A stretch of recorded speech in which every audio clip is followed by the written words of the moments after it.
Hello hello! Vous vous êtes décidé enfin à acheter un nouveau smartphone et votre critère numéro 1 c'est la marque Samsung. Vous voulez absolument un smartphone Samsung mais vous ne savez pas quel modèle choisir sur l'entrée, sur le milieu de gamme. Eh bien c'est parfait, durant cette vidéo je vais vous éclaircir les idées.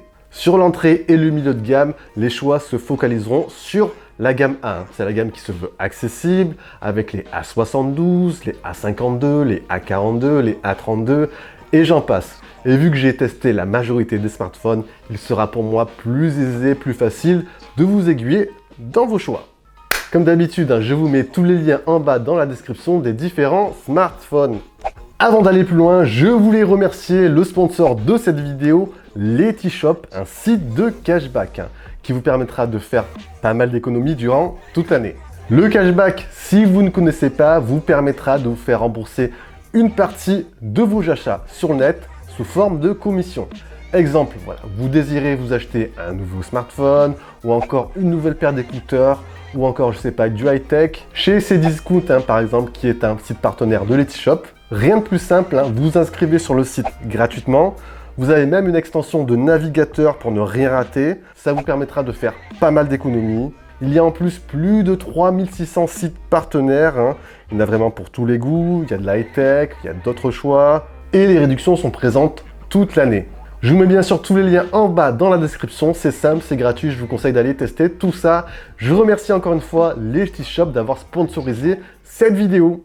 Vous l'avez sans doute remarqué, depuis le début de l'année, voire même depuis la fin de l'année dernière, le réseau s'ouvre à la 5G. Et la plupart des constructeurs aujourd'hui proposent des smartphones compatibles 5G. C'est aussi le cas chez Samsung. Vous avez par exemple cette année le Galaxy A32 qui est dispo soit en version 5G, donc compatible avec la 5G, 4G, 3G et compagnie, ou soit le Galaxy A32 normal, donc compatible avec la 4G, 3G et autres. Et la petite subtilité, enfin les petites subtilités à savoir, c'est que les deux versions ne sont pas vendues au même prix. La version 5G est vendue plus cher. Et les deux versions n'intègrent pas les mêmes spécificités. Donc voilà, ce seront des critères à prendre en considération.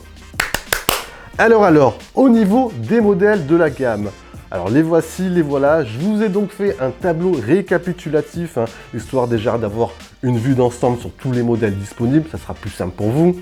Comme vous le voyez, certains modèles sont uniquement disponibles en 4G, d'autres uniquement disponibles en 5G et des modèles sont disponibles en deux versions, 5G et 4G. Mon premier conseil, globalement, bon, c'est pas le cas pour tous les smartphones, mais globalement, je vous conseille de plus vous tourner vers les smartphones 4G normal. 1, car ils sont vendus moins cher.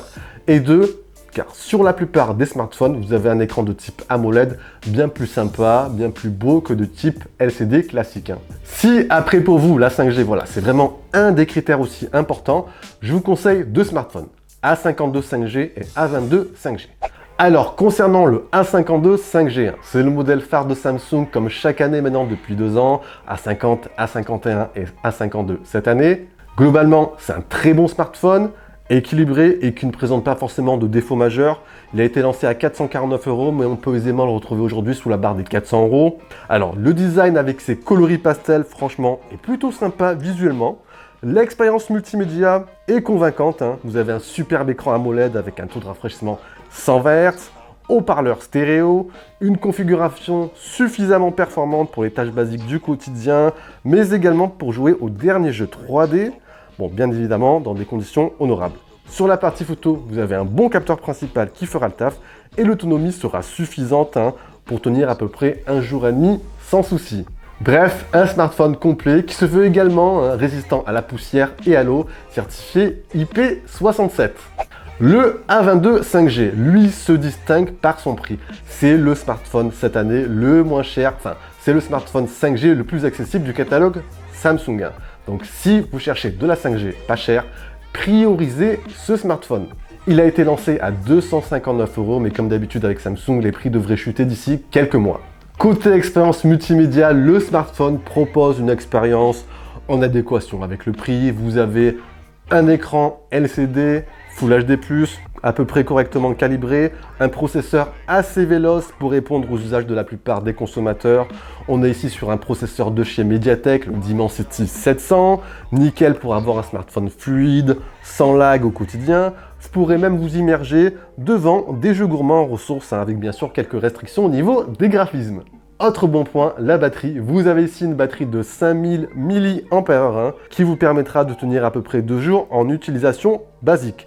Et côté photo, ça reste à peu près convenable. Le capteur principal fera le taf. Les petits plus, vous avez du NFC, une prise jack et un emplacement micro SD. Il y a juste le gabarit de 6,6 pouces qu'il faudra prendre en considération, un gabarit quand même imposant. Et le visuel du smartphone qui personnellement n'est pas trop à mon goût. Après, chacun aura son avis sur cela. Sur les modèles 4G maintenant. Alors, les A72 et A52 sont vraiment les têtes d'affiche. Dans l'ensemble, voilà, ils proposent une expérience correcte, complète, fluide et ne présentent aussi pas de défauts majeurs. Globalement, ce qu'il faut savoir, c'est que les deux smartphones sont quasiment identiques. Vous avez ici le même design. Ils intègrent le même processeur Snapdragon 720G. Le même écran, vous avez un superbe écran AMOLED avec un taux de rafraîchissement 90 Hz. Ils intègrent aussi les deux un double haut-parleur, donc stéréo. Donc l'expérience multimédia sera quasiment similaire sur les deux smartphones. Les petites différences à noter sont 1. L'ADA du A72 sera légèrement plus grande, 6,7 contre 6,5 pouces. Sur la partie photo, le A72 intègre en plus un téléobjectif zoom optique x3. A aussi une capacité de batterie légèrement plus grande, 5000 mAh contre 4500 mAh. Mais contrepartie, vous l'aurez sans doute deviné, il sera vendu plus cher, 479 € contre 379 €. Alors, est-ce que ces 100 € de différence, est-ce que c'est justifié ou pas? Eh bien, à cette question, je vous répondrai au final, tout dépendra de votre utilisation au quotidien. Est-ce que ces petits plus sont primordiaux dans vos usages? Si votre budget ensuite est plus serré, vous avez d'autres modèles comme le A32 et le A12 qui sont des choix secondaires avec pas mal de compromis qu'il faudra prendre en note. Le A32 lui, alors il est disponible en ce moment autour des 249 €. C'est un smartphone qui s'adresse principalement aux personnes qui recherchent un smartphone pour des usages basiques, de la navigation, mail, les réseaux sociaux, quelques photos de temps en temps. Et pour les derniers jeux 3D, il faudra, voilà, c'est pas son point fort. Sa principale force, c'est son superbe écran AMOLED. Vous avez un très bel écran, donc AMOLED, définition Full HD+, parfait pour consommer du contenu, et sa grosse batterie de 5000 mAh vous permettra de tenir ici à peu près 2 jours en utilisation basique. Côté photo, vous avez une belle polyvalence avec son quadruple capteur photo, mais dans les faits, en fait, seul le capteur principal fera réellement le taf ici. Quant au design du smartphone, il est assez prononcé visuellement, il a un look assez particulier, donc chacun aura son propre avis sur ce dernier point. Et pour finir, le A12, on peut aisément le retrouver aujourd'hui autour des 169 €. On est à peu près sur la même cible d'utilisateur que le A32, voire même on pourra l'utiliser comme smartphone secondaire ou smartphone de secours. Les principaux atouts de ce smartphone résident, 1, sur son autonomie. Vous avez ici un smartphone efficient, peu énergivore et qui embarque une batterie de 5000 mAh qui vous permettra de tenir à peu près 2 jours et demi, voire un petit peu plus. Le design est sobre, passe-partout. Côté photo, rien d'exceptionnel, mais le capteur principal vous offrira ici des clichés intéressants et correctement contrastés. Après, sur l'expérience multimédia, honnêtement, c'est pas folichon. On notera de temps en temps quelques ralentissements, quelques lags, donc à prendre en note. Au final, c'est un smartphone qui possède certains atouts, mais en parallèle aussi quelques compromis. Si vous désirez en savoir un peu plus sur chaque smartphone, bien évidemment, je vous conseille d'aller checker les vidéos. Je vous mets tous les liens en bas dans la description. Et voilà, j'espère que cela vous aura permis d'y voir un peu plus clair. Voilà, cette vidéo s'adresse principalement aux personnes désirant acheter un smartphone avec comme critère numéro 1, Samsung. Il y a du choix, donc chacun pourra retrouver un smartphone en fonction de son budget. Après, comme je le répète assez souvent, sur les smartphones entrée, milieu de gamme, Samsung ne propose pas en général le meilleur rapport qualité-prix par rapport à la concurrence, mais va plus se concentrer sur l'expérience en elle-même. Si vous avez apprécié, on n'oublie pas d'envoyer le gros pouce bleu, très important pour le référencement. On n'oublie pas également de partager la vidéo, ça pourrait intéresser des personnes autour de vous. Sur ce, je vous dis bien sûr à la prochaine. Prenez soin de vous les amis. C'était Jojo. Allez, ciao ciao. Call me